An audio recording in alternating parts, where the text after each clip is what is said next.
പാലക്കാട് സ്ഥാനാർത്ഥിയായി പിഷാരടി ഇന്ന് യാത്ര തിരിച്ചു. പിഷാരടി അച്ഛനാണ്. അച്ഛാ, വളരെ സന്തോഷമായിരിക്കും എന്ന് എനിക്കറിയാം. ഈ സമയത്ത് കണ്ണൂരുകാരനാണ്.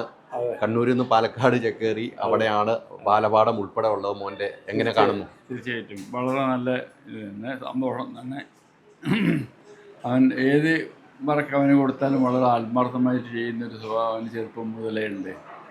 എപ്പോഴും അവൻ കൈമുതലായിട്ട് കൊണ്ടു നടക്കും. ആത്മാർത്ഥതയും ഹാർഡ് വർക്ക്, ഈ രണ്ട് പരിപാടി അവന് വളരെ ചെറുപ്പം മുതലേ ഉള്ള ഒരു കാര്യമാണ്, ഒരു ക്വാളിറ്റിയാണ്.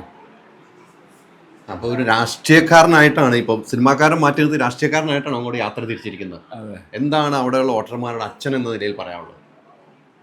തീർച്ചയായിട്ടും പിന്നെ അവിടെ ജയിക്കാനുള്ള സാധ്യതയുണ്ട്. ഈ ഹാർഡ് വർക്ക് എന്ന് പറയുമ്പോൾ തീർച്ചയായിട്ടും അവിടെയുള്ള ജനങ്ങളുടെ ഇതിനു വേണ്ടിയിട്ട് തന്നെ പ്രവർത്തിക്കുന്ന ആളായതുകൊണ്ട് തീർച്ചയായിട്ടും ഒരു ജയം ഉറപ്പാണെന്നാണ് എൻ്റെ വിശ്വാസം. ഈ കണ്ണൂരുകാരനായിരുന്നു. കണ്ണൂർ വലിയ രാഷ്ട്രീയമുള്ള തട്ടകത്തിൽ നിന്നാണ് പാലക്കാട് വരുന്നത്. കണ്ണൂർ രാഷ്ട്രീയമൊക്കെ കണ്ടു വളർന്ന ഒരാളും കൂടെയാണ്. കണ്ണൂർ രാഷ്ട്രീയം എന്ന് പറഞ്ഞാൽ ഞാൻ ചെറുപ്പം മുതലേ എയർഫോഴ്സിലായിരുന്നു. 18ാമത്തെ വയസ്സിൽ നാട് വിട്ട് എയർഫോഴ്സിൽ 15 കൊല്ലം. അത് കഴിഞ്ഞ് പിന്നെ ഇവിടെ ഉള്ളൊരു ന്യൂസ് പ്രിൻ്റ് ഫാക്ടറിയിൽ 77 മുതൽ. അപ്പോൾ ഏറ്റവും ചെറുത് ഒരു 18 വയസ്സ് മുതലേ നാട് വിട്ടതാണ്. പിന്നെ ഡിഫൻസിലായതുകൊണ്ട് അവർക്ക് അന്ന് ഇന്നും രാഷ്ട്രീയം എന്ന സംഗതി ഇല്ലാത്തതുകൊണ്ട് എനിക്കതിനെപ്പറ്റി വലിയൊരു പിടുത്തം ഇല്ലാത്തതുകൊണ്ട് അതിനെപ്പറ്റി ഒന്നും പറയാൻ എനിക്ക് അറിയില്ല എന്നുള്ളതാണ് വാസ്തവം. അപ്പോൾ മകനെ വിജയിപ്പിച്ച് വിടണം. അവൻ ചെറുപ്പം മുതലേ രാഷ്ട്രീയമായിട്ട് കോളേജിൽ പഠിക്കുമ്പോൾ ഒരു കോൺഗ്രസ് അനുഭവം. ഞാനും അതെ, ഫാക്ടറിയിലൊക്കെ ചെറുപ്പം മുതലേ കോൺഗ്രസിൻ്റെ ഒരു അനുഭവം. എൻ്റെ വോട്ടൊക്കെ അങ്ങനെയൊക്കെ ചെയ്യാറ് അതിനുവേണ്ടി. അത് പക്ഷേ അധികം ആൾക്കാർക്ക് അറിയില്ല എന്നുള്ളതേ ഉള്ളൂ. ഈ ഫീൽഡിലായതുകൊണ്ട് ജനങ്ങൾക്ക് അവൻ്റെ ബാക്ക്ഗ്രൗണ്ട് അങ്ങനെ അറിയുന്നവർക്ക് മാത്രം അറിയാം, ഇല്ലാത്തവർക്കില്ല.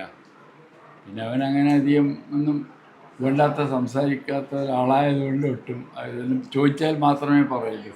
ഇപ്പം അവൻ പാലക്കാട്ടുകാരാണിപ്പം ചോദിച്ചതുകൊണ്ട് മനസ്സിലായത്, അല്ല അറിയില്ലല്ലോ ഒത്തിരി ആൾക്കാർക്ക്. അങ്ങനെയാണ് എൻ്റെ സംഗതി. സന്തോഷമാണ്. ഓക്കെ, തീർച്ചയായിട്ടും വളരെ സന്തോഷമാണ്. ഇതാണ് അച്ഛൻ്റെ കാര്യങ്ങൾ. അച്ഛന് വളരെ സന്തോഷത്തിലാണ്. മകൻ്റെ ഒരു ഇലക്ഷൻ പ്രചരണത്തിൽ നിന്ന് തുടക്കം കുറിക്കുകയാണ്. വീട്ടിൽ നിന്ന് ഒരു യാത്ര നിന്ന് അച്ഛൻ്റെ ആരോഗ്യസ്ഥിതി അനുസരിച്ച് അങ്ങോട്ട് പോകുന്നില്ല എന്ന് മാത്രമേ ഉള്ളൂ. പക്ഷേ മനസ്സ് അവിടെയാണ്. തീർച്ചയായിട്ടും ഞാൻ പാലക്കാട് ഒരു 50-100 പ്രാവശ്യം പോയിട്ടുണ്ട് ആയ കാലത്ത്.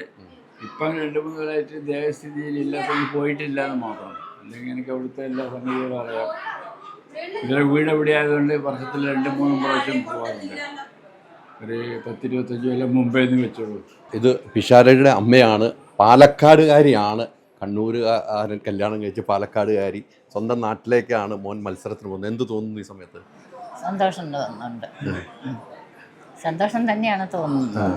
ഈ ഒരു രാഷ്ട്രീയക്കാരൻ്റെ ഇനിയിപ്പോൾ ഇത്ര നാളും സിനിമാ നടൻ്റെ അമ്മയെന്നാണ് അറിയപ്പെടുന്നത്. ഇതിപ്പോൾ ഒരു രാഷ്ട്രീയക്കാരൻ്റെ അമ്മയായിട്ട് അറിയപ്പെടാൻ പോകുന്നത് എന്തായാലും എൻ്റെ മകൻ തന്നെയാണ്. 100%. അതാണ് കറക്റ്റ് മറുപടി. എന്തായാലും മകൻ തന്നെയാണ്. പക്ഷേ പിഷാരടിയെ സംബന്ധിച്ചിടത്തോളം ഒരു രാഷ്ട്രീയം തുറന്നു പറയാൻ മടിയില്ലാത്ത ഒരാളായിരുന്നു. അന്തൊട്ടോ കോൺഗ്രസ്സുകാരനാണ് എന്ന് ഉറക്കെ പറയുന്ന ആളാണ്. ഇത്രയും സീറ്റ് കിട്ടിയപ്പോൾ ഇപ്പം മനസ്സിൽ തോന്നുന്നത് എന്താണ്? ഇപ്പൊ ആ സീറ്റ് കിട്ടി കഴിഞ്ഞപ്പോൾ അമ്മയ്ക്ക് തോന്നുന്നത് എന്താണ്? ആദ്യം സീറ്റ് പ്രഖ്യാപനം കിട്ടിയെന്നുള്ളത് സന്തോഷം തന്നെയാണ്. പിന്നെ അതിൽ ജയിക്കുമോ അതൊന്നും നമുക്ക് പറയാൻ പറ്റില്ലല്ലോ. ദൈവത്തിനെ പ്രാർത്ഥിക്കുന്നുണ്ട് കിട്ടട്ടെ. ജനങ്ങളുടെ കയ്യിലാണ് വോട്ടിരിക്കുന്നത്. ജനങ്ങളുടെ കയ്യിലാണ് ഇരിക്കുന്നത്. ഈ അങ്ങോട്ട് പോകുന്നുണ്ടോ? പാലക്കാട് പോകുന്നുണ്ടോ? ഇപ്പൊ പോകുന്നില്ല. ഇടയ്ക്ക് പോണം അല്ലേ? പോണം. ഇലക്ഷന്റെ വീടും അവിടെയാണല്ലോ, അതുകൊണ്ട് ഇടയ്ക്ക് പോകും. അവിടെ ഉള്ള ബന്ധുക്കാരോടൊക്കെ പറഞ്ഞോ? ബന്ധുക്കാരെ പറയുന്നു. ഇപ്പം എൻ്റെ ചേച്ചിയുടെ മോള് മാത്രമേ അവിടെ ഉള്ളൂ. നമ്മുടെ ഒരു വലിയ തറവാടാണ്. പലവരും പല ദിക്കിലായിട്ട് വ്യാപിച്ച് കിടക്കുക. അവിടെ ഇപ്പോൾ താമസിക്കുന്നവരാരും ഇല്ല.